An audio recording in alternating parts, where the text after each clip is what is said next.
Muy buenas tardes con todos. Mi nombre es Adolfo Pinido Chunga. Soy cirujano general del Hospital Hipólito Unanue. Le doy la bienvenida al inicio del curso de cirugía general.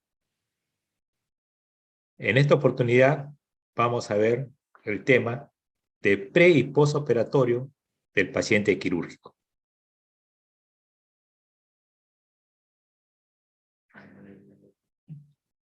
En lo que respecta al pre en un paciente que va a ser operado, ¿no?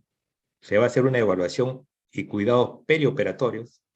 Y esta evaluación y estos cuidados van a empezar desde que el cirujano decide el tratamiento quirúrgico hasta que termina, ¿no? Y da de alta al paciente. Esta evaluación va a incluir muchos procedimientos y prácticas muy diversas que se van a llevar a cabo con el objetivo de preparar físicamente al paciente, emocionalmente, también al paciente y a toda su familia. Con esta evaluación también se va a favorecer el éxito de la intervención quirúrgica. Se va a tratar de prevenir todas las complicaciones que se pueden dar en el intra o transoperatorio y en el posoperatorio. Otra de las cosas importantes que nos trae esta evaluación perioperatoria es que va a disminuir el tiempo de convalecencia del paciente y la permanencia de hospitalización. Esta evaluación tiene carácter multidisciplinario, ¿no? Como sabemos, va a ser visto por diferentes especialidades médicas, ¿no? Y va a ser vista también a varios niveles de atención sanitaria. Como sabemos, hasta hace pocos años, ¿no? Hasta el año 2000, el tratamiento perioperatorio de cirugía abdominal electiva consistía más que todo en una serie de hábitos adquiridos por la práctica, pero no estaban demostrados científicamente.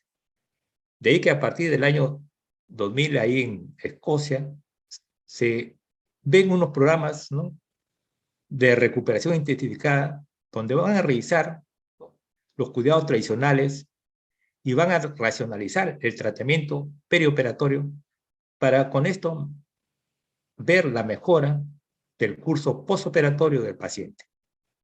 Entonces, son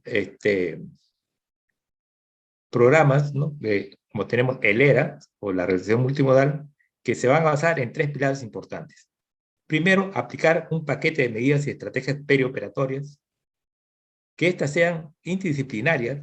Hay participación de varios profesionales, de los que están implicados en el tratamiento del paciente, y lo principal, tiene que haber una participación activa del paciente durante todo el proceso. Estos programas más que todo se usan para cirugía de colon y recto. Acá tenemos, ¿no?, un protocolo, el protocolo de RICA, que viene a ser la recuperación intensiva de cirugía abdominal, ¿no?, en la cirugía colorectal, donde vemos, ¿no?, que en el preoperatorio, aparte de la información preoperatoria, cuando uno opera el colon ya no hay una preparación selectiva del colon, ya se acorta el periodo de ayuno preoperatorio, hay una ingesta preoperatoria de glucosa antes de la operación, ya se evita la premedicación anestésica de duración prolongada, y ya está usándose hace muchos años la profilaxis de antibióticos y también la profilaxis para la tromboembolia pulmonar. Como vemos, en el postoperatorio también ya se usa muchas veces la analgesia epidural para el dolor, ¿no? Se elimina rápidamente todas las ondas que tiene el paciente, sondas nasogástricas, ondas vesicales, drenajes, ¿no? Se evita ya la sobrecarga de fluidos, y lo principal es que hay una reanudación precoz de la ingesta oral. Y otra de las cosas, al paciente trata de incorporar rápidamente, ¿no?, con una movilización precoz. Yendo ya a lo que es la cronología del paciente quirúrgico, ¿no?, un paciente que se va a operar va a pasar por 3 etapas: la etapa preoperatoria, la intraoperatoria y la postoperatoria. Si estas 3 etapas se desarrollan en forma ordenada y efectiva, va a tener un buen resultado para el paciente quirúrgico. En lo que respecta ya a lo que es preoperatorio, la primera etapa, que creo que es una de las etapas, la principal de las etapas del perioperatorio, podemos definirlo como un periodo que comprende el estudio y preparación del enfermo para la intervención quirúrgica. Esta etapa va a empezar con la entrevista inicial del cirujano, ¿no? Aquí prácticamente empieza el preoperatorio y empieza la confianza que el cirujano debe dar al paciente, y va a terminar al iniciarse la anestesia en sala de operaciones. El preoperatorio tiene como una finalidad de llegar a un diagnóstico integral, un diagnóstico certero, que incluye tanto el conocimiento exacto de la patología quirúrgica que se va a tratar mediante la cirugía, como el estado clínico general del enfermo, porque muchos de los pacientes que llegan a operarse, por decir, por una hernia, pueden tener problemas cardíacos, pueden tener problemas de diabetes, pueden tener problemas de Parkinson, ¿no?, y otras patologías interrecurrentes que tienen que ser vistas y diagnosticadas en esta etapa. El preoperatorio podemos clasificar 2 tipos. Un preoperatorio inmediato es aquel que dura a veces meses, ¿no?, desde que se diagnostica el paciente por eso se ha operado de una litiasis vesicular hasta 12 a 2 horas antes de la operación quirúrgica. Y el preoperatorio inmediato es aquel que se ve mayormente, que tenemos que hacer en los pacientes que vienen con un abdomen agudo, ¿no? Que no tenemos mucho tiempo para hacer una buena evaluación preoperatoria. Entonces, esta evaluación va a durar poco tiempo, a veces 6 horas, o puede ser entre 2 a 12 horas, previas, ¿no?, a que el paciente pase a sala de operación. Dentro de los objetivos que tiene el preoperatorio, vamos a tener el primer objetivo, que el paciente ingrese al quirófano en las mejores condiciones fisiológicas, ¿no? También, esto también objetivo de la preoperatoria es que reducir la mortalidad, que más que todo esté vinculada a la intervención operatoria. Y que en el postoperatorio, ¿no?, pase o transcurra sin ningún problema, ¿no?, agregado. Otras cosas que tiene que ver también el preoperatorio, el proceso que se haga de manera costo efectiva, ¿no? O sea que hay que ver los costos, ¿no?, para tratar la enfermedad quirúrgica, pero siempre y cuando no se disminuya la calidad de atención. Otras cosas que el médico cirujano debe tener en cuenta, ¿no?, y no debe olvidarse, ¿no?, que el enfermo y el cirujano se van a valorar de manera mutua, recíprocamente, desde la primera, ¿no?, consulta. La conducta del cirujano es muy importante, ¿no?, para el paciente. De ahí que el cirujano debe explicarle, ¿no?, sobre su enfermedad con palabras simples, ¿no?, y cuál va a ser el curso de toda la acción que va a tener el cirujano con la patología quirúrgica. Por lo tanto, podemos decir que la valoración preoperatoria va a comenzar desde el primer momento del encuentro entre el cirujano y el paciente, y este va a continuar hasta que termine el tratamiento integral, ¿no?, en el pre, el trans y el postoperatorio. En lo que respecta al estudio del paciente, como sabemos, el cirujano va a comenzar a conocer al paciente con la elaboración de una buena historia clínica, ¿no? Y la buena historia clínica tiene que incluir 2 grandes capítulos, como ser un buen interrogatorio y una buena exploración física. Como sabemos, ya han visto ustedes en medicina, ¿no?, el interrogatorio puede ser directo si la información del paciente, si la información se obtiene directamente del paciente, o indirecto cuando la información lo da un familiar o un amigo del enfermo. En lo que respecta al interrogatorio, sabemos que tiene que haber una ficha de identificación del paciente, la edad, la afiliación, ¿no?, los antecedentes hereditarios que tiene el paciente, los antecedentes personales no patológicos, los antecedentes patológicos que el paciente presenta, y el paciente por el cual acude al cirujano, ¿no? También se tienen que interrogar sobre los otros aparatos y sistemas del organismo, los síntomas generales que tiene el paciente y la terapéutica, si que está empleando alguna, ¿no? Y algunos estudios previos que se han realizado, porque muchos de los pacientes que llegan a cirugía vienen ya referidos de otras especialidades, ¿no? Puede ser de gastroenterología, de medicina interna, entonces ya llegan a unos estudios previos.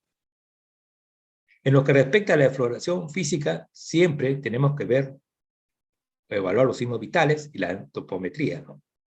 Se debe hacer una exploración general y una exploración sistematizada, ¿no?, del cabeza, cuello, columna y cavidades también bucal, vaginal, rectal, etc. Hay que tener en cuenta que esta exploración se lleva a cabo siempre con los maniobras tradicionales como son la inspección, la palpación, la percusión y la auscultación.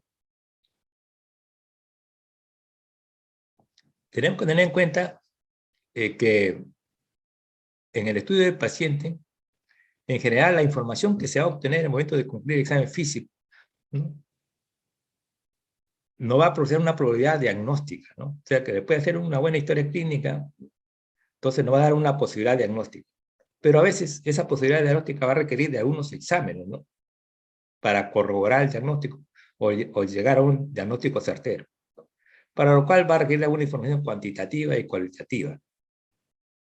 De ahí que el camino a seguir siempre debe ser de lo más sencillo a lo más complejo, ¿no? Entonces, si un paciente, por decir, viene, ¿no?, un adulto joven, una masa palpable en fosilaje derecha, yo no voy a pensar que sea un cáncer de ciego, tengo que pensar que puede ser un plastrón apendicular. Y uno también tiene que ir en los procedimientos de los menos invasivos a los más invasivos. Y otras cosas también tiene que ver, ¿no?, la cuestión económica del paciente y la institución, ¿no? Entonces, por decir, yo no puedo pedir, si pienso que el paciente tiene una lentitud vesicular, yo no voy a pedir una resonancia magnética sabiendo que el gol estándar para tocar cargo en una vesícula es la ecografía, ¿no?, y es mucha más barata. En los exámenes de laboratorio, esto nos va a permitir más que todo conocer desde el punto de vista cuantitativo y cualitativo cómo está el estado de los líquidos, ¿no?, en el paciente y los principales productos orgánicos que regulan la homeostasis del paciente. Hay que evitar pedir, como se dice, los exámenes de rutina. Uno debe pedir los exámenes de acuerdo a la patología que piensa que puede tener el paciente. No puede pedir exámenes de rutina, ¿no?, para llegar a un diagnóstico. De ahí que el criterio y la experiencia deben regir la mente del médico para que estos exámenes auxiliares sean utilizados como auxiliares y no como para llegar a un diagnóstico. Entre los exámenes de laboratorio tenemos, ¿no?, la biometría hemática, pues, que se hace muy comúnmente en todo paciente que llega con un problema quirúrgico, como es la hematocrito, como es la hemograma completo, donde vamos a ver el hematocrito, ¿no? Vamos a ver los leucocitos, vamos a ver también la plaqueta, ¿no? También se puede pedir el grupo sanguíneo.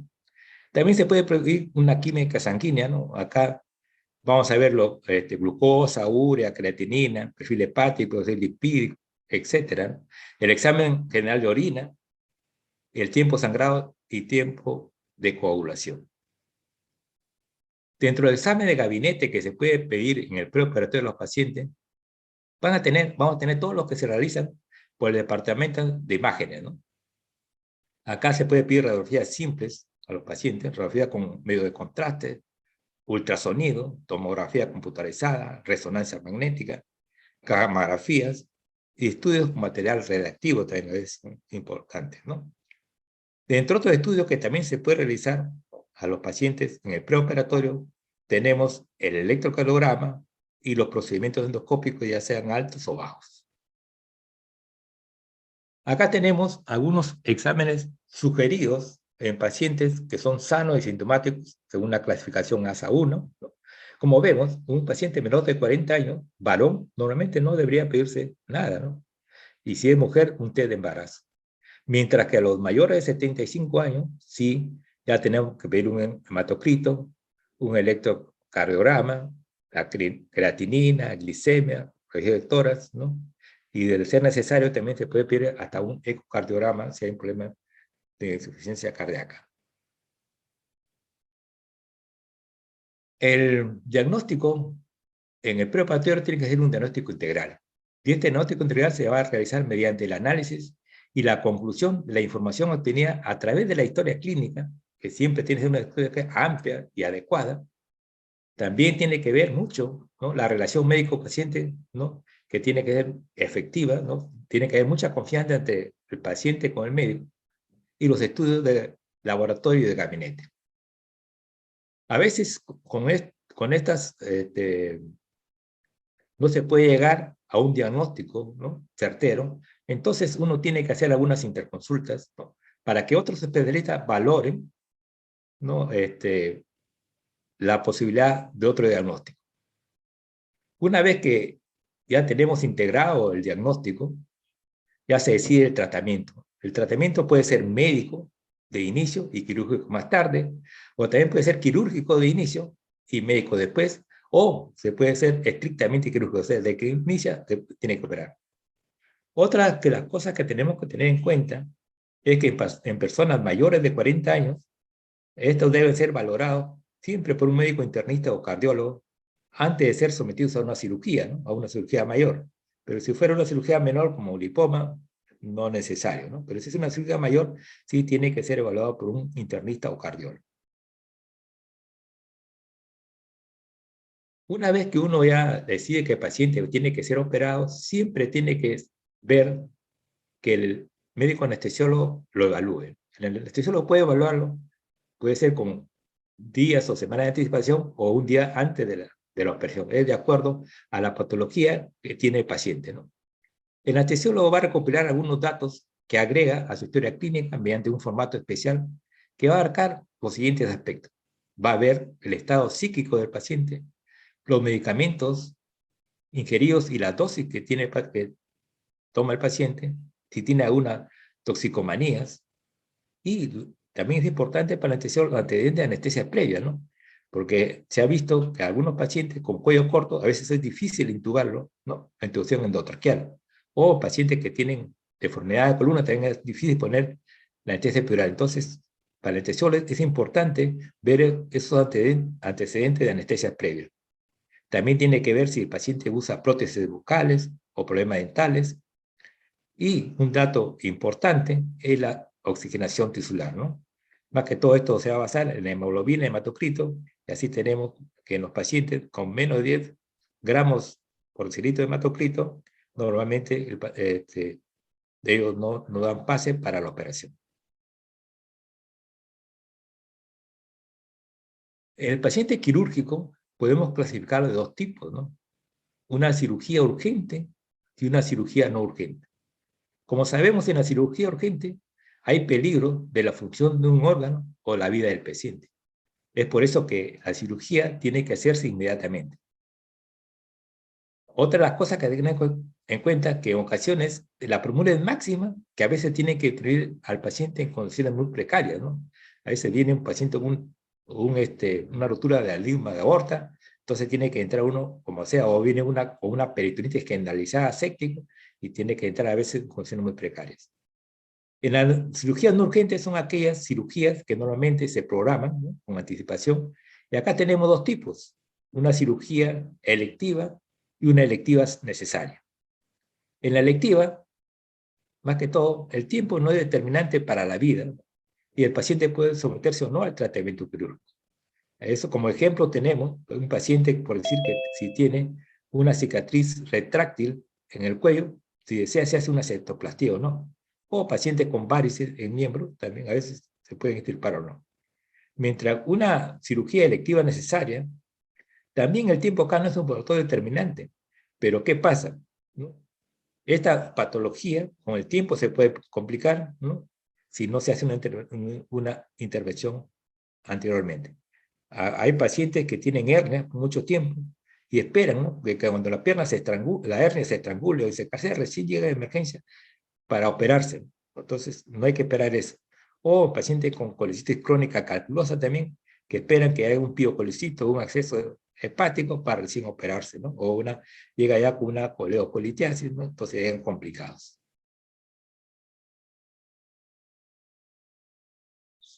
Una vez que uno ha decidido la operación, o el cirujano ha decidido la operación, tiene que ver la aceptación del paciente para la intervención quirúrgica, ¿no? Entonces, para que el paciente acepte la operación, uno tiene que explicarle al paciente, ¿no?, y decirle las ventajas y las desventajas de someterse al tratamiento quirúrgico. También uno tiene que ver las complicaciones que pueden haber, ¿no? Y luego el paciente va a decidir si acepta o no la cirugía. Si acepta la cirugía, entonces ahí uno tiene que pedirle que ya firme su consentimiento. Hay que tener en cuenta que el consentimiento, ¿no?, o la autorización para que el paciente sea operado es una protección legal tanto para el equipo quirúrgico, para el cirujano, como para el hospital donde se encuentra hospitalizado. También va a constituir una protección contra procedimientos no autorizados, ¿no?, por el paciente, ¿no? Pero hay que hacerle hincapié que a veces puede haber complicaciones transoperatorias y puede modificar, ¿no?, el plan quirúrgico que uno se traza al inicio. En todo paciente menor de edad, el consentimiento va a ser firmado por uno de los padres o el tutor legal. Ha habido también pacientes que llegan en emergencia, ¿no?, inconscientes por traumatismo cerebrocraniano, o a veces vienen en estado de ebriedad. Entonces aquí, el que debe firmar es el familiar responsable. Pero si no hubiera un familiar responsable, Entonces, acá el directivo del hospital podría autorizar, ¿no?, la cirugía siempre y cuando se trata de una urgencia quirúrgica. En lo que respecta al riesgo quirúrgico, como sabemos, todo paciente que va a ser operado va a tener un riesgo quirúrgico. Y estos riesgos quirúrgicos va a ser, ¿no?, o se va a estar influido por varios factores, ¿no? Uno de los factores son los extremos de la vida, ¿no?, recién nacido, y los pacientes geriátricos, ¿no? La obesidad, ¿no? Entonces también es un factor que influye en el riesgo quirúrgico. Cuando el paciente tiene un índice de masa corporal mayor de 40, entonces va a tener un mayor riesgo quirúrgico. La desnutrición es importante, ¿no? Si un paciente desnutrido se va a operar, prácticamente a veces el tejido no va a cicatrizar, o si se hace anastomosis, va a haber diseño de estructuras. Entonces es importante que el paciente esté bien nutrido. Los padecimientos cardiovasculares, la diabetes mellitus mal controlada también es importante, enfermedades renales, respiratorias, tabaquismo, ¿no? A veces pacientes que son, que fuman mucho, entonces se le dice que por lo menos 3 meses antes no debe fumar. El alcoholismo, el embarazo, como sabemos, el embarazo, el útero va a ocupar gran parte de la cavidad abdominal, entonces va a aumentar el riesgo quirúrgico también, y algunos efectos secundarios de ciertos medicamentos, ¿no? Pacientes que toman, por decir, anticoagulantes, corticoides, también va a aumentar el riesgo quirúrgico. La otra cosa que debe saber el paciente es que si bien la cirugía representa un riesgo, ¿no?, para su salud, también es un riesgo posiblemente mayor la enfermedad de la cual es portador. Entonces, de ahí que el riesgo, incluso este riesgo de la patología que presenta, puede incrementarse, ¿no?, si no se trata en el momento adecuado. Entonces, ¿cómo podemos nosotros decir o catalogar el riesgo quirúrgico? El riesgo quirúrgico viene a ser la probabilidad de que aparezcan resultados adversos e incluso la muerte del paciente. Y esto va a tener como consecuencia de la situación creada por una intervención quirúrgica.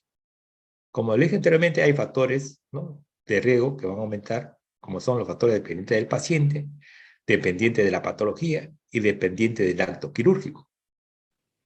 En lo que son dependientes del paciente, vamos a ver su edad, su estado nutricional, ¿no?, la inmunosupresión de los pacientes, el uso de corticoides, la insuficiencia cardíaca, daño hepático crónico como la cirrosis, ¿no? Normalmente los cirróticos no deben operar, algo que sea una urgencia, ¿no?, o una emergencia, una patología pulmonar.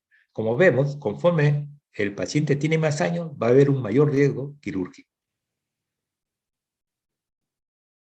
Los factores dependientes de la patología también tiene que ver mucho, porque es diferente operar una hernia, ¿no?, no complicada, o una apendicitis no complicada, que operar ya un cuadro de peritonitis, un choque hipovolémico o un politraumatizado. Entonces, de acuerdo a la patología, va a haber también un aumento de riesgo quirúrgico.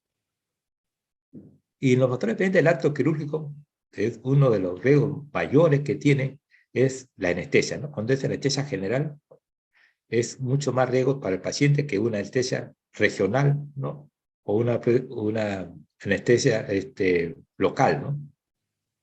Otra cosa es también la intervención quirúrgica, ¿no? Es diferente operar una apendicitis no complicada que una resección hepática, ¿no? Y también tiene que ver mucho con el cirujano, ¿no? Si el cirujano está capacitado, ¿no?, para realizar la operación, ¿no? Si un cirujano no tiene mucha experiencia y no está capacitado por realizar una operación de Whipple, que es una gastropancreatoduodenectomía, ¿no?, entonces va a ser aumentar el riesgo quirúrgico del paciente. Acá tenemos un cuadro donde vemos el riesgo quirúrgico estimado, ¿no?, de acuerdo al tipo de cirugía o intervención, ¿no? Como vemos, nosotros que hacemos cirugía de abdomen, en la cirugía intraperitoneal hay un riesgo entre 1 y 5%, ¿no? Y de bajo riesgo, ¿no?, cuando son más que todo cirugía mamaria. Entonces, vamos a tener pacientes de alto riesgo con aspectos no cardíacos, o sea que no son por problemas cardíacos, sino por la patología de base del paciente, ¿no? Así tenemos pacientes, ¿no?, que van a tener un alto riesgo, son aquellos pacientes que tienen enfermedad pulmonar severa, uso crónico de oxígeno, distrés respiratorio, reposo, etcétera, ¿no? Pues, los que tienen fibrosis pulmonar, ¿no? Entonces, esto lo puede llevar a un infarto, ¿no? No tanto por el problema del corazón, sino por la enfermedad de fondo.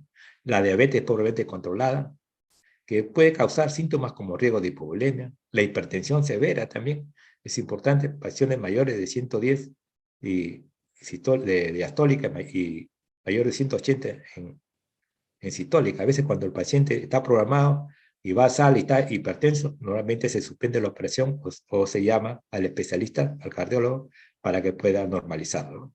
La anemia sintomática también, ¿no? Es un factor de alto riesgo para pacientes. Por eso que los anestesiólogos no aceptan operar al paciente anémico, salvo que sea un caso de urgencia, ¿no? O emergencia. En los pacientes de alto riesgo que ya tienen problemas cardíacos, entonces acá son aquellos pacientes que tienen síndromes coronarios inestables o han tenido un infarto agudo de miocardio reciente, ¿no? Menos de 6 meses, otros dicen menos de 3 meses, angina inestable o severa, insuficiencia cardíaca congestiva descompensada, lo que tienen arritmias significativas. En la enfermedad valvular severa también, entonces son pacientes de alto riesgo que tienen muchas posibilidades de fallecer durante el acto operatorio o el postoperatorio inmediato. Hay que tener en cuenta que el riesgo quirúrgico va a tener sus puntos críticos de acuerdo a cada intervención quirúrgica, ¿no? Así como en cada reacción anatómica por intervenir. De ahí que se va a plantear diferentes aspectos para vigilar, ¿no? Entonces es diferente operar, ¿no? a un paciente de tórax, de abdomen, recto peritoneo. Entonces, por eso de ahí se dice que va a haber algunos puntos críticos, ¿no? Y de acuerdo a la reacción anatómica. En algunas clasificaciones de riesgo quirúrgico tenemos la clasificación del New York Heart Association, que es la clasificación sintomática para pacientes cardiópatas, la clasificación de riesgo quirúrgico de Goodman, ¿no? Que es riesgo quirúrgico en pacientes con afección cardiovascular, y la espirometría, ¿no? Pues también se puede hacer en pacientes con riesgo quirúrgico basado más que todo en problemas respiratorios.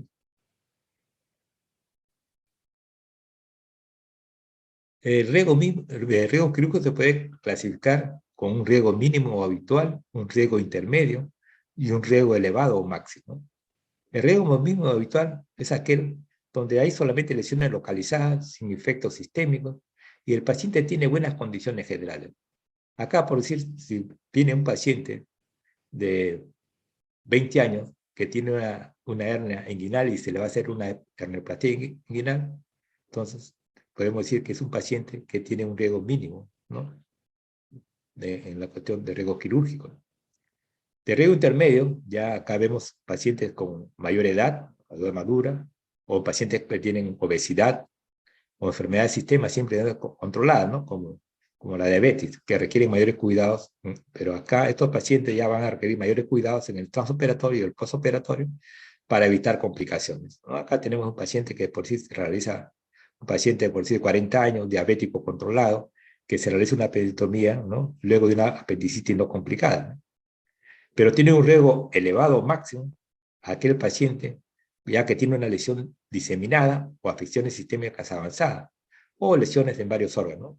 Como ejemplo, tenemos una mujer de 75 años que llega con un cuadro de abdomen agudo quirúrgico, es diabética, hipertensa, deshidratada, entonces esta paciente va a tener un riesgo quirúrgico elevado o máximo. En lo que respecta al estudio de riesgo cardíaco preoperatorio, como sabemos, ¿no? En todo procedimiento de cirugía general, la probabilidad de complicaciones cardíacas en el transoperatorio y en el postoperatorio va a depender de 3 factores, ¿no? El primer factor se va a relacionar con el tipo de intervención quirúrgica, ¿no? Cuando más dure la operación y más difícil sea, va a tener un mayor riesgo, ¿no? Cardíaco, pero postoperatorio. La intervención de urgencia aumenta, ¿no? Hasta 5 veces el riesgo en relación con la programada, ¿no? Entonces, es diferente operar a un paciente programado que está bien estudiado que un paciente que viene de emergencia o de urgencia, ¿no? Entonces, como dice acá, esto va a aumentar hasta 5 veces el riesgo, ¿no? Cardíaco. Otra de las cosas es que la intervención quirúrgica torácica o abdominal van a tener una mayor probabilidad de 2 a 3 veces de presentar complicaciones cardíacas en el postoperatorio. Por ello, ¿no? Es necesario siempre establecer el riesgo cardíaco en el preoperatorio. Dentro de los índices para establecer riesgo cardíaco, tenemos tres, ¿no? El ASA, que es el que más comúnmente se usa y lo realiza el anestesiólogo, el índice de riesgo cardíaco de Goodman y el índice de Eagle. Como vemos, en el riesgo general, según la creación de ASA, el ASA-1 prácticamente es un paciente sano, que no fuma, no bebe o mínimo consumo de alcohol, entonces tiene un riesgo menor. Pero si comparamos, ¿no?, con el ASA-5, que es un paciente moribundo, cuya sobrevida depende de la cirugía, ¿no? Acá tenemos como ejemplo un paciente que viene a emergencia con un cuadro de abdomen agudo, con un aneurisma aórtico torácico o abdominal roto, o una hemorragia cerebral masiva con efecto de masa, o un traumatismo severo, entre otros ejemplos. Acá tenemos la mortalidad, ¿no? Según la ASA, como vemos, en el paciente sano la mortalidad es menos del 1%, mientras que conforme va avanzando, ¿no?, por decir en el 5, es más del 52%. Bueno, acá tenemos el índice multifactorial de riesgo cardíaco en intervención quirúrgica no cardíaca de Goodman, ¿no? Como vemos, tiene algunos criterios, tiene estado cardiovascular, ¿no?, el estado general y el tipo de intervención, ¿no? Entonces va a dar una puntuación, ¿no?, según la edad, los infartos, ¿no? Y de acuerdo a esto, podemos calcular el porcentaje de mortalidad o mortalidad. Sabemos que es un Goodman 1, si tiene de 0 a 5 puntos, solamente la mortalidad va a ser menos del 1% y la morbilidad 1%. Mientras si tiene más de 26 puntos, entonces, vamos a hacer un Goodman 4, va a tener una morbilidad de 22% y una mortalidad alta, mayor de 56%. En lo que respecta al índice de Eagle, ¿no?, entonces acá también te va a basar en la edad, en la angina de pecho, en el infarto de miocardio, en el medio cardiaco colectivo, en la diabetes mellitus. Entonces lo va a agrupar en tres grupos. El grupo de bajo riesgo es aquel que no tiene ninguno de estos marcadores anteriormente citados. El de riesgo intermedio va a tener uno o dos de estos marcadores, y el riesgo mayor va a tener más de dos de estos marcadores. También hay que tener en cuenta que a veces también va a haber riesgos preoperatorios, ¿no?, que van a desarrollar complicaciones respiratorias en el postoperatorio, ¿no? Entonces, un paciente que puede desarrollar problemas respiratorios en el postoperatorio son los pacientes que tienen más de 65 años, ¿no? En cirugía, que va a durar más de 3 horas de duración, ¿no?, cirugía con anestesia general, ¿no?, intubación endotraqueal, patología respiratoria previa, los pacientes que tienen, ¿no?, problemas respiratorios agudos o crónicos, el tabaquismo crónico, la obesidad, un índice de masa corporal mayor de 30, o si tiene una cirugía por encima del ombligo o una cirugía torácica. También hay que tener en cuenta que muchas de las complicaciones que puede tener el paciente en riesgo operatorio es el tromboembolismo venoso, ¿no? Acá hay una puntuación, ¿no?, de riesgo, de factores de riesgo para hacer un tromboembolismo venoso, ¿no? Como vemos, tiene que ver la edad, el índice de masa corporal, el sexo, ¿no?, síndromes respiratorios, ¿no?, historia personal, historia cáncer, ¿no? Y de acuerdo a eso, le vamos a dar una puntuación y vamos a tener que riesgo mínimo cuando no tiene ninguno de estos factores de riesgo, ¿no? Riesgo bajo, de 1 a 2 puntos, y tiene un riesgo alto cuando tiene más de 6 puntos, ¿no? Otro de los factores de riesgo también de los pacientes que van a ser operados es el estado nutricional. Se dice que una pérdida mayor de 12% de peso en el segmento previo a la cirugía va a estar asociado con la cicatrización. O sea que a veces la herida no va a cerrar, ¿no? No va a cicatrizar fácilmente. Como si hay anastomosis intestinal, puede haber dehiscencia, ¿no? Puede haber salida de contenido, va a haber insuficiencia inmunológica e insuficiencia respiratoria. Pero cuando el paciente tiene una obesidad mórbida, esto va a incrementar el riesgo también quirúrgico, más que todo porque va a haber complicaciones cardiovasculares, va a haber problemas respiratorios, y mayormente en estos pacientes van a tener la infección de la herida operatoria, ¿no? Se infecta con mayor frecuencia la herida operatoria y va a haber un tromboembolismo, puede haber un tromboembolismo. Entonces, en todo paciente que va a ser intervenido, te va a ver su condición clínica, ¿no? Vamos a tener enfermos estables y enfermos críticos, ¿no? Los estables son más que todos aquellos pacientes que se van a operar en forma programada, ¿no? Son como operar, por decir, una hernia, operar una litiasis vesicular, son programados, ¿no? Mientras los críticos va a haber un grupo de enfermos con patología aguda o urgente, en los que se cuenta de un preoperatorio mínimo de 6 horas, o sea, que tiene que operarse ya como una perforación, ¿no? de intestino, ¿no? O enfermos con inminente y evidente riesgo de muerte, como tenemos en las rupturas de aorta abdominal o una embarazo ectópico roto.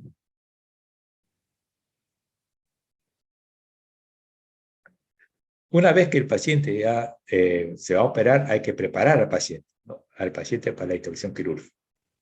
Para esto hay que establecer si el padecimiento va a requerir una cirugía de urgencia. Entonces, si viene de urgencia, se va a hacer una operación mínima, ¿no? Indispensable. O si va a ser programada, aquí vamos a disponer del tiempo suficiente para llevar a cabo, ¿no? La preparación general o especial para, debido al caso, ¿no? Que se va a tratar de cada operación. Hay que efectuar también las intervenciones terapéuticas destinadas a corregir las alteraciones que se hubiera encontrado, ¿no? Pacientes si son diabéticos, hay que controlar la diabetes, ¿no? La glucosa, ¿no? Si pacientes, por decir, que tiene problemas de infecciones, hay que darle tratamiento previo, hay que controlar. Luego, también hay que ver, ¿no? Hay muchos pacientes que toman medicamentos, ¿no? Por enfermedades crónicas, entonces hay que suspender toda medicación que pudiera completar el acto anestésico o la maniobra quirúrgica. Y también a todo paciente que va a ser operado, ¿no? Siempre que tenga una área limpia, una área contaminada o limpia contaminada, se debe dar antibiótico profiláctico de acuerdo a la patología que se opera, ¿no? Su antibiótico correspondiente. Acá vemos, ¿no? Cómo se debe manejar los medicamentos de uso crónico en el preoperatorio. Vemos los antihipertensivos, se debe suspender una dosis antes de la cirugía. La heparina no fraccionada, o sea que los anticoagulantes también debe suspenderse. Igual la aspirina y el clopidogrel también debe suspenderse. La warfarina, el inhibidor del MAO, ¿no? Esa hay que suspender 2 a 3 semanas antes de la cirugía. Los AINES también hay que suspenderlos, ¿no? Los AINES no selectivos, de 1 a 3 días antes de la operación. Los AINES COTOC, que son selectivos, 2 días antes de la operación. Las mujeres que están recibiendo estrógeno, se debe suspender 4 semanas antes de la cirugía. Si el paciente recibe hormona tiroidea, ese sí no se debe suspender. Igual los corticoides, que muchas veces los corticoides se ponen intramusculares para la operación. O los pacientes que reciban tratamiento por VIH-Sida, tampoco deben suspender su tratamiento. También a medicamentos que son para problemas neurológicos psiquiátricos, no se deben suspender. Las vitaminas sí se deben suspender una semana antes, ¿no? Igual las plantas medicinales 2 semanas antes. Y los hipoglucemiantes orales también deben suspenderse. Acá tenemos un cuadro, ¿no? De tiempo sugerido de suspensión de medicamentos en el periodo preoperatorio, ¿no? Un cuadro resumido. Hay que tener en cuenta que el resto de fármacos deben estar en horarios y dosis habituales, ¿no? Entonces acá vemos que los anticoagulantes deben suspenderse. La aspirina también, 7 días antes. Un paciente con muchas veces toman aspirina, ¿no? Entonces siempre hay que ver que se suspenda 7 días antes. Los AINES también, pacientes que sufren de artritis reumatoide, también hay que suspender los AINES. Los diuréticos, los ciclosedantes orales, los antihipertensivos y también pacientes que toman el ginseng o el ginkgo biloba, ¿no?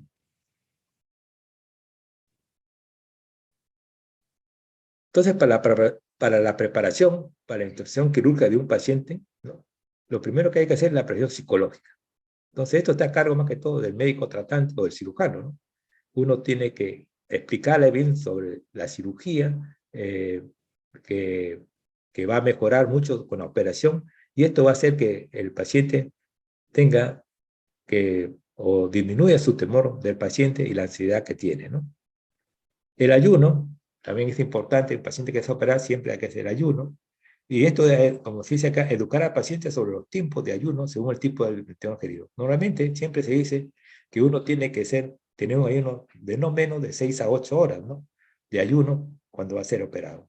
Pero últimamente ya tenemos un cuadro, como lo muestra acá, que el ayuno en paciente puede ser de 2 horas, ¿no?, siempre y cuando el paciente se alimente con líquidos claros, ya sea té, ¿no?, jugo sin pulpa. Entonces solamente con 2 horas es suficiente. El paciente no va a tener problemas de aspiración, siempre y cuando no tenga un problema de vaciamiento gástrico. En los niños, si son exclusivos leche materna, 4 horas suficiente, ¿no?, de ayuno. Si tiene leche corriente, 6 horas. Y cuando uno ingiere alimentos sólidos livianos, puede ser de 8 horas. Y ya si come grasas, tiene que ser un ayuno de 8 horas, como mínimo. El aseo general, en un paciente que se va a operar siempre, un paciente que va a operar, se le da un baño con agua y jabón, todo el cuerpo. Normalmente puede ser antes de la operación o un día, si es una operación de emergencia, o un día previo, ¿no?, de la operación, en un paciente programado. La medicación preanestésica, más que todo, está indicada por el anestesiólogo y esta sirve para tranquilizar al paciente, inducir el sueño y disminuir las secreciones bronquiales, ¿no? Esto se da en el día anterior de la operación. En lo que respecta a rasurar la región, la tricotomía, entonces hay mucha controversia, ¿no?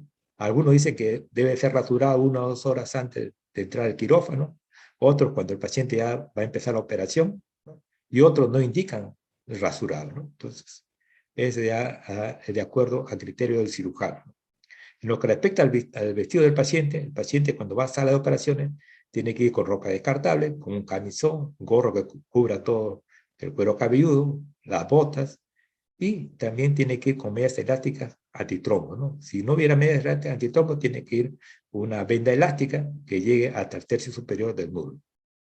Otras cosas que debe tener presente un paciente que va a ser operado, cuando vaya a hacer las operaciones, no debe portar prótesis dentales, lentes de contacto, no tener las uñas pintadas ni estar maquillada, porque eso sirve para que vea la oxigenación del paciente por el anestesiólogo. También se tiene que mandar al paciente por lo menos con una venoclisis, ¿no? Esto se instala un catéter, ¿no?, de calibre 16 o 18, para que el paciente vaya siempre con un equipo de venoclisis. A veces también se indica al paciente una preparación especial, ¿no? Se le indica que se le debe colocar sonda, ¿no?, de Levin, ¿no?, antes de llevar a sala, ¿no? Y esto más que todo en pacientes que van a ser operados de cirugía gastrointestinal para vaciar el estómago, porque a veces algunos tienen estómago de retención, ¿no? A veces tienen tumor en el prepilórico, entonces hay una obstrucción, entonces no se vacía bien el estómago, entonces con la sonda de Levin se puede vaciar o hasta hacer un lavado, ¿no? También a veces algunos indican sonda Foley, ¿no? Más que todo, cuando va a haber una cirugía del abdomen inferior, ¿no?, cuando va a operar recto, por decir, ¿no? Entonces, o van a operar útero los ginecólogos, ¿no? Entonces, o cuando se requiere un estricto control de líquido, ¿no? El enema también a veces indica, enema evacuante, más que todo los pacientes que van a ser sometidos a cirugía de colon, recto o ano. ¿Cómo se debe llevar al paciente al quirófano? Normalmente se lleva una camilla, ¿no? Se debe llevar 30 minutos antes de la hora programada, y esto va a tener como finalidad, más que todo, verificar las indicaciones o procedimientos, ya sean del anestesiólogo o del cirujano. El paciente cuando va en una camilla debe estar cómodo, debe estar cubierto, ¿no?, por cobertores, que puede ser colchas, y bajo condiciones seguras. Es importantísimo, ¿no?, porque ha habido casos que el paciente se ha caído de la camilla, entonces jamás dejar solo al paciente, ¿no? Y, y la persona que lo lleva del piso debe entregar al paciente el quirófano. Normalmente en mi hospital la que lleva el quirófano son las técnicas de enfermería, no lo lleva la enfermera. Otras cosas que tenemos que tener presente, que el paciente se va a sentir muy solo cuando lo lleven a la sala. Es por eso que conviene hablar con él, para más que todo tranquilizarle y brindarle una bienvenida agradable a sala de operación. Una vez que es recibida por la enfermera de sala, esta va a ver que se cumplan todos los expedientes, ¿no? Y va a esperar el llamado del anestesiólogo para pasarla a sala de operaciones. El posoperatorio es otra etapa, ¿no? Del perioperatorio, ¿no? En el postoperatorio, como vemos acá, va a tener como finalidad la intervención quirúrgica, ¿no? ¿No? Como vemos, un paciente que se opera va a tener como finalidad curar o paliar la enfermedad, ¿no? De ahí que el éxito de la curación o rehabilitación total se va a dar con medidas de vigilancia y cuidados postoperatorios. Y esto nos sirve para evitar complicaciones que pueden comprometer el éxito de la operación. A veces el paciente puede estar muy bien operado, pero si se da un mal manejo postoperatorio, se puede complicar. De ahí que podemos definir el postoperatorio como el periodo que sigue a la intervención quirúrgica y que durante el cual se van a continuar los controles y cuidados, ¿no? Cada vez más alejados hasta la rehabilitación del enfermo. El postoperatorio podemos dividirlo en dos tipos, ¿no? El postoperatorio inmediato, que va a comprender las primeras 72 horas, que es el lapso que dura para que el paciente estabilice por complejo los reflejos y sus respuestas homeostáticas. Y el postoperatorio inmediato, que va a comprender del tercer día hasta los 30 días. Periodo suficiente en la mayor parte de intervenciones quirúrgicas para dar de alta definitiva al paciente de la consulta quirúrgica y se le puede decir que está curado. Los tipos del postoperatorio podemos decir que hay dos tipos, un postoperatorio con un paciente estable y un postoperatorio patológico, ¿no? Un postoperatorio estable es cuando la evolución del enfermo es hacia la rehabilitación, ¿no? Y no va a existir ningún proceso patológico que pueda intercurrir o agregarse al paciente postoperatorio que va a perturbar su buena evolución. El postoperatorio patológico, aquí sí va a surgir una o varias complicaciones que se van a agregar y estos van a interferir con la evolución del enfermo hacia su mejoría.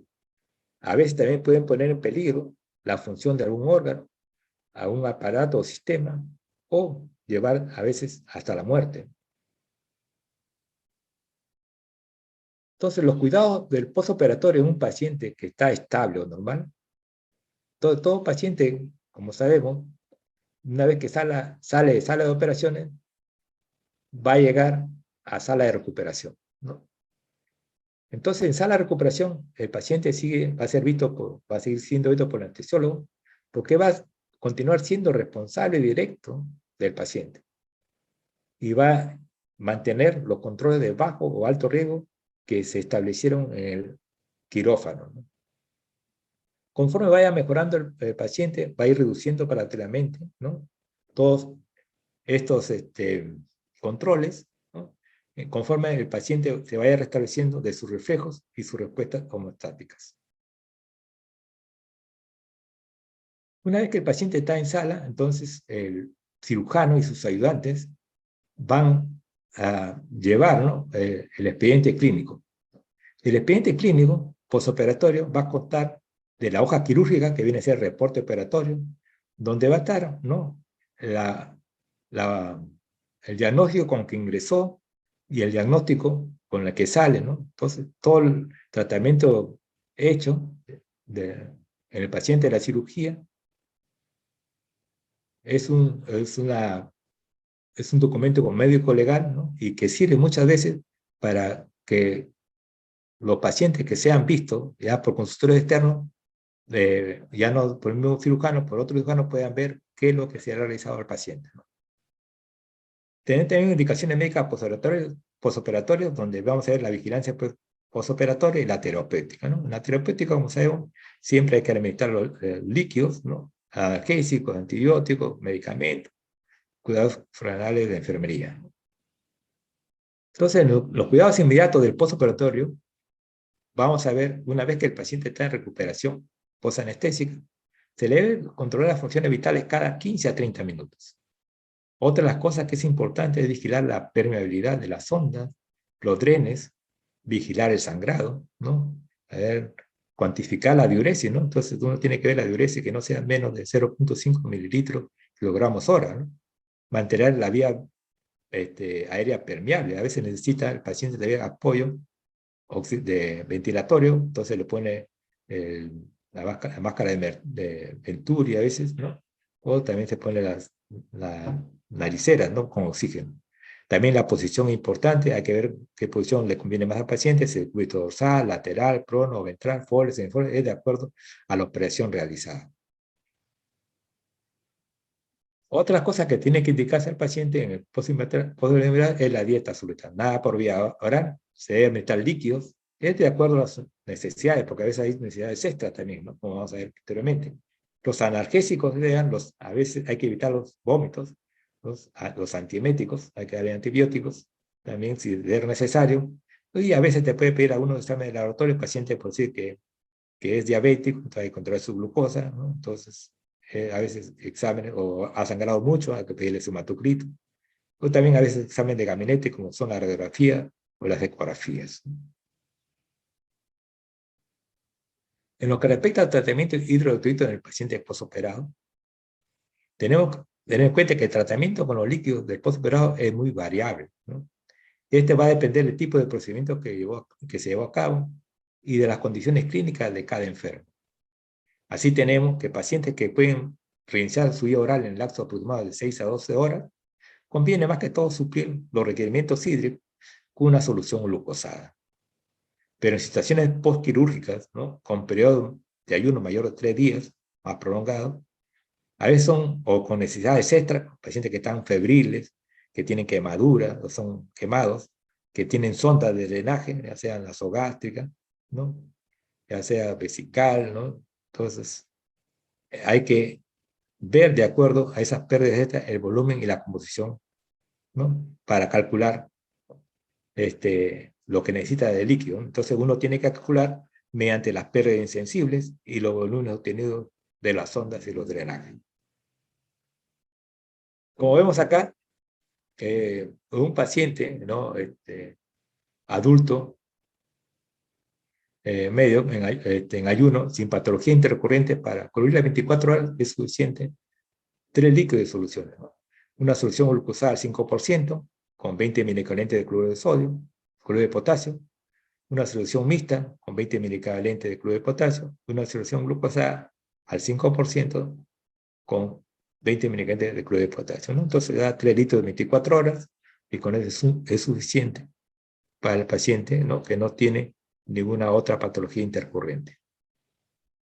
Acá tenemos las soluciones más usadas, como hemos dicho, la dextrosa al 5%, ¿no? Y la solución salina isotónica al 0,9%, ¿no? Son las más usadas. Ya una vez que el paciente pasa al postoperatorio inmediato, entonces ya va a pasar a su cama de hospitalización. Entonces eso se da a partir de las 24 horas hasta el 7º día del postoperatorio.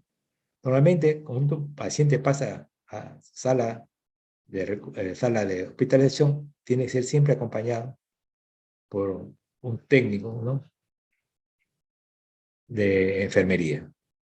Hay que valorar al paciente el nivel de conciencia, la coloración de piel y mucosas, el valor de signos y síntomas de hemorragia, monitorizar sus signos vitales, el cuidado respiratorio más que todo especial en los pacientes obesos, ¿no? Pacientes que son fumadores o tienen enfermedades pulmonares, para así evitar la atelectasia, que es la complicación más frecuente en el postoperado inmediato, ¿no?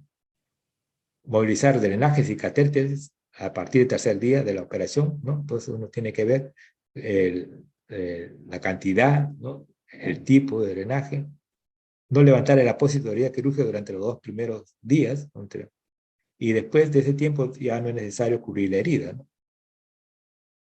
Otra de las cosas que tenemos que ver, que no se debe aplicar antisépticos ni antibióticos tópicos en la herida quirúrgica.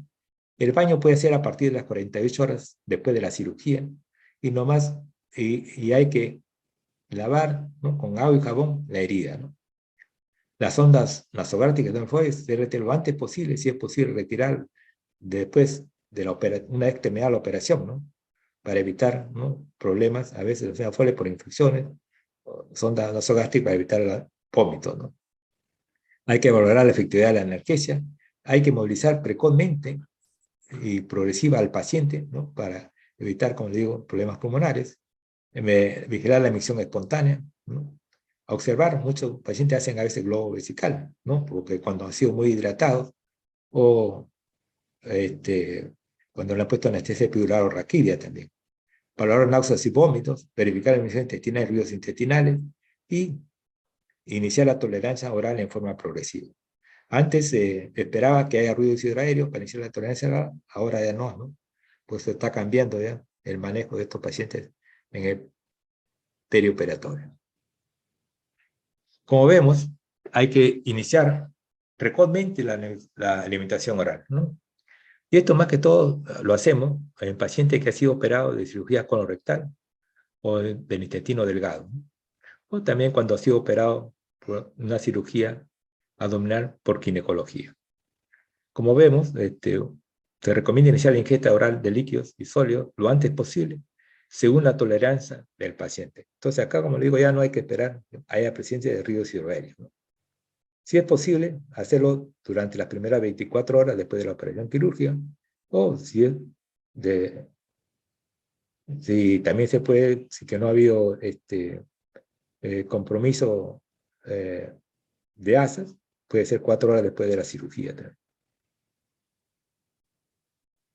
En lo que respecta a la movilización precoz, también se está implementando con mucha más, se está implementando con mucha más frecuencia, entonces uno tiene que fomentar e implementar dentro de los cuidados perioperatorios la movilización precoz y progresiva del paciente.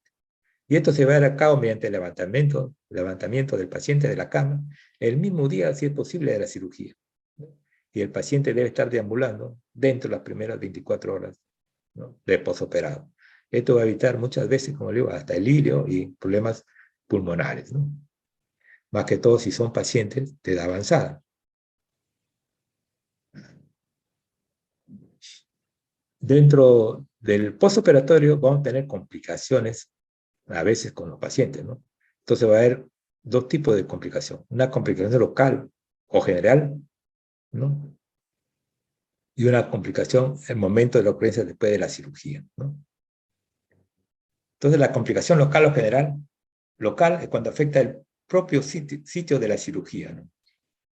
Y general cuando afecta cualquiera de los otros aparatos o sistemas del organismo. Por ejemplo, complicaciones respiratorias, urológicas o cardiovasculares.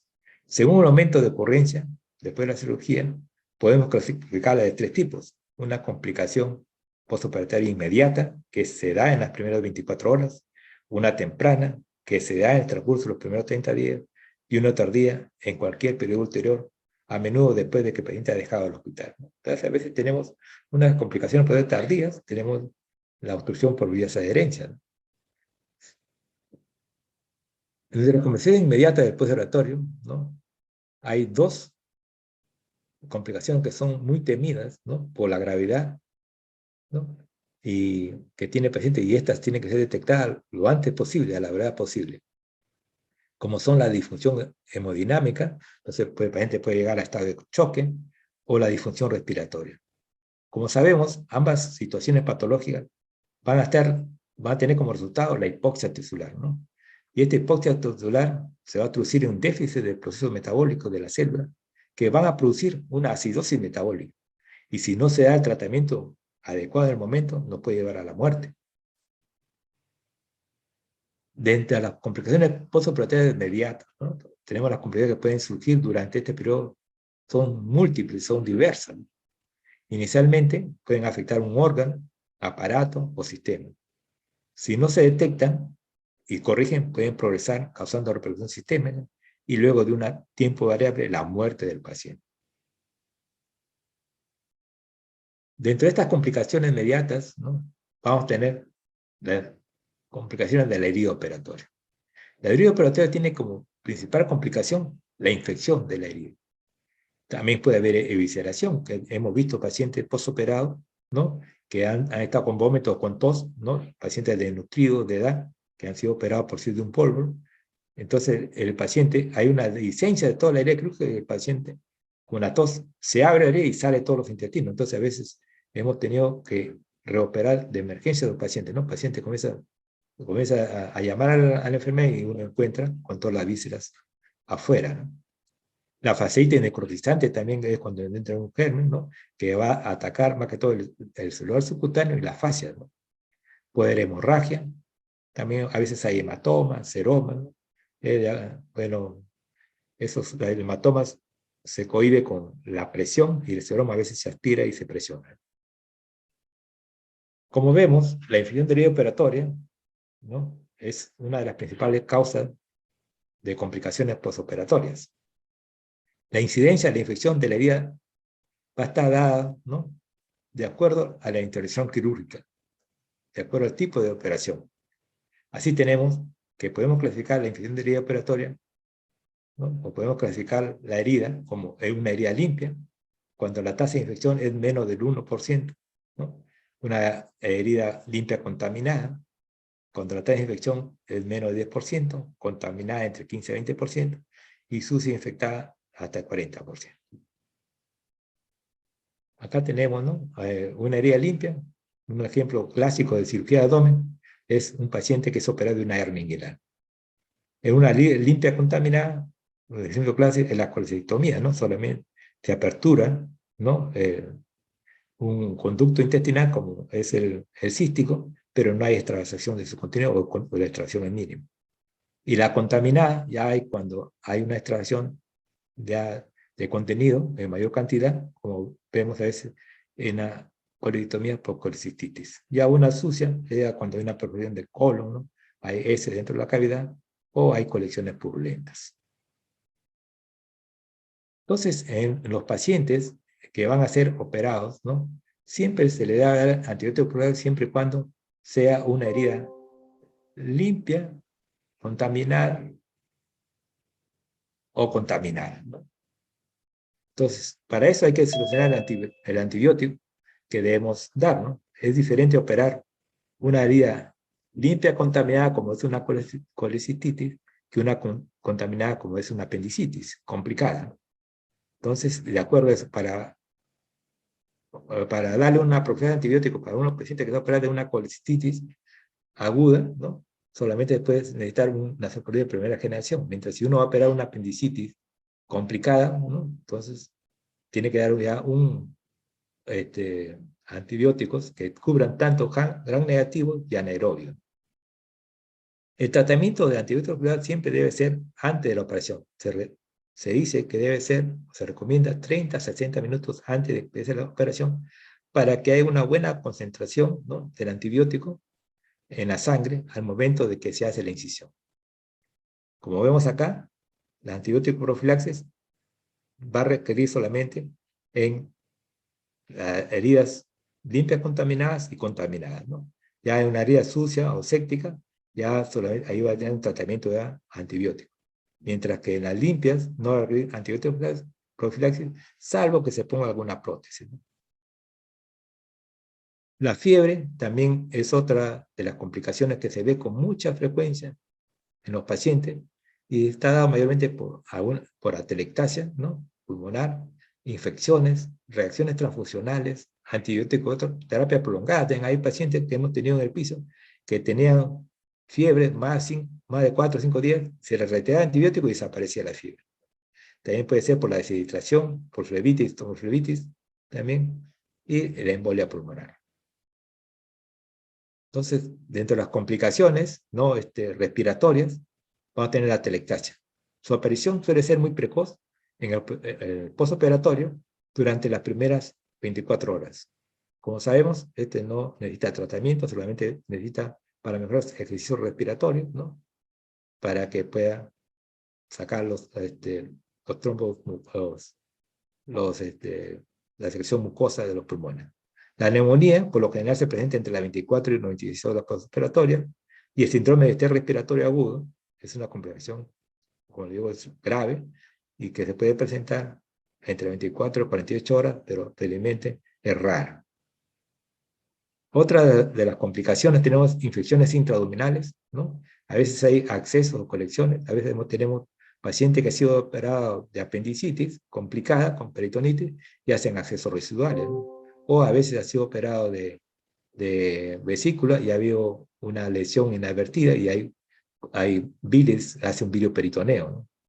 La licencia de anastomosis también, a veces, a partir del quinto día, séptimo día, a veces puede haber apertura de licencia de la anastomosis en pacientes que hacen peritonitis, o a veces también hay fístulas preoperatorias.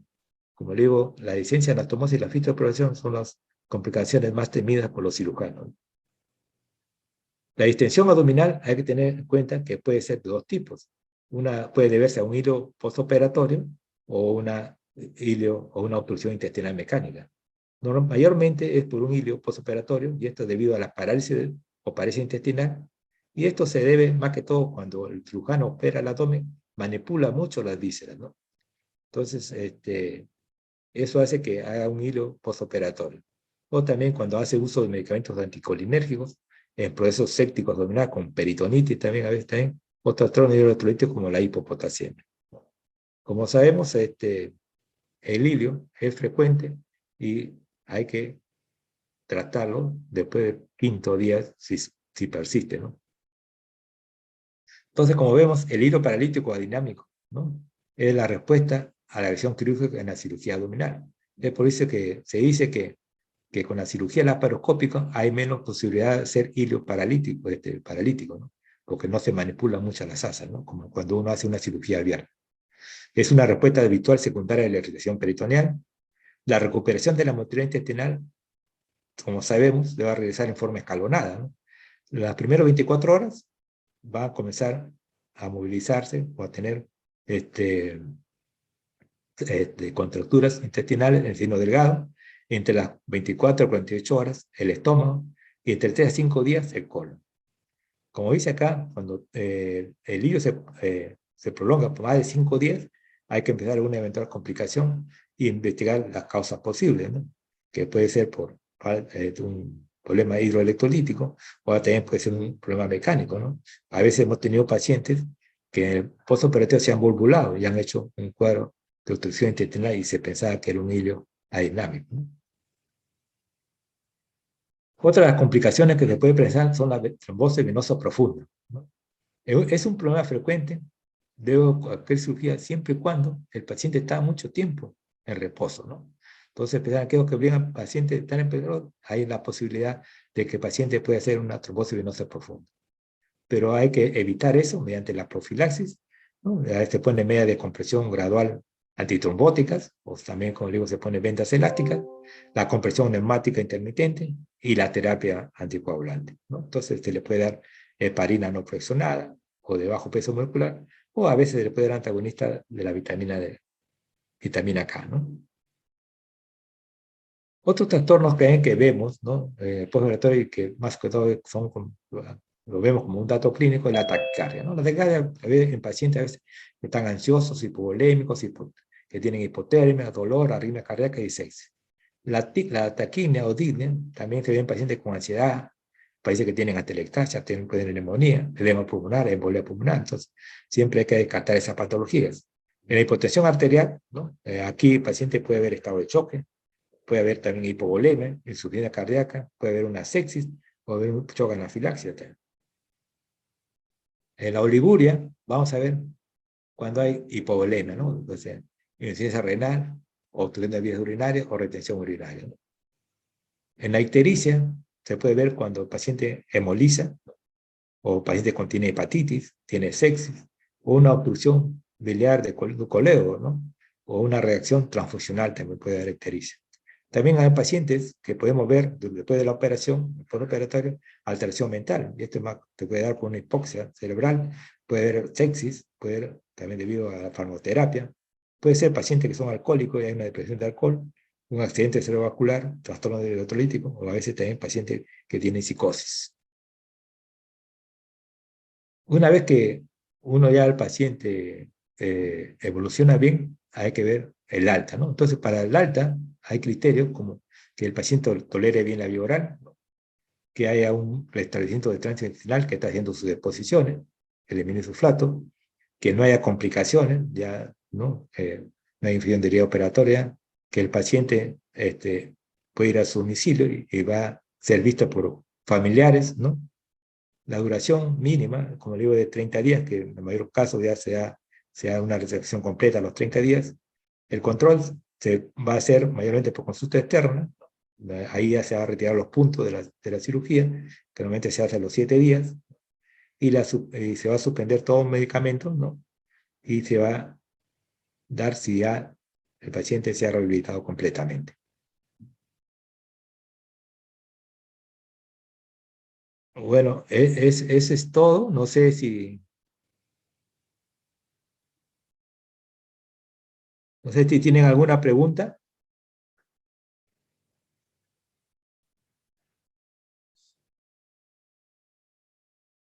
No sé si tienen alguna pregunta. Todo muy claro, doctor. Ya. Si no tienen ninguna pregunta, entonces concluimos.